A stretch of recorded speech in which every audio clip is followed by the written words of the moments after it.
A whole lot of things brought me into this conference. Um, the climate change is the way to go.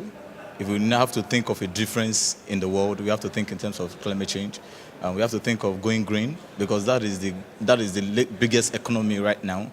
And a whole lot of people don't understand how the climate is working. But coming to this conference, I have gotten a good perspective as to how we can change the world, especially in the area of housing where I come from. Okay, so you work in the housing industry in Nigeria. Yeah. What are your interests around sort of green housing? What have you learnt coming to this summit? I've discovered that a whole lot of Nigerians can't afford the conventional housing.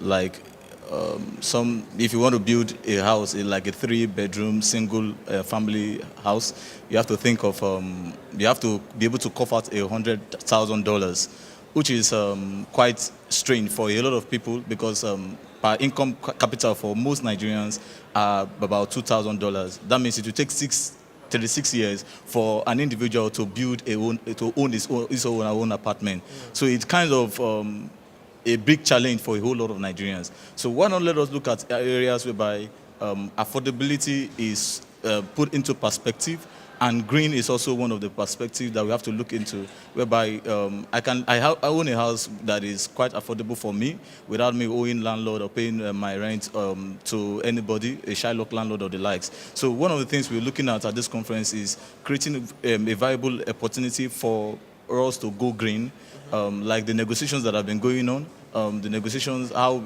we can bring in technology that advance the cost of a whole lot of Nigeria in terms of the economic advancement and the likes. So those are some of the things we're looking at this conference, and this conference has been quite hugely successful, especially for those of us coming from developing countries like Nigeria, Ghana, South Africa, and the likes. We have been able to witness a wide range of opportunities that are available that this conference provides us. Okay, finally, give us a sense of what are those opportunities? What are these technologies that you've seen that you think you could use? Like the issue of transfer of technology. Now, for example, we met some US company already on ground who are ready to work with us to bring in some of these technologies, how it has worked, because we have found out that there are some housing, emergency housing, especially in Lagos, for instance, where in Nigeria generally, where about 3.8 million people lost their homes, were displaced last year. That's 2012.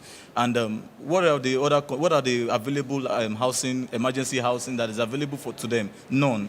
So why not let us have this in place of an emergency? We can always come to a lot of people's aid, and therefore that's one of the things we're looking at this conference. And so we have met with some companies that are willing to partner with us in providing emergency homes that will cost less, so that when disaster like that we witness in Philippines occurs, we're able to manage those disasters.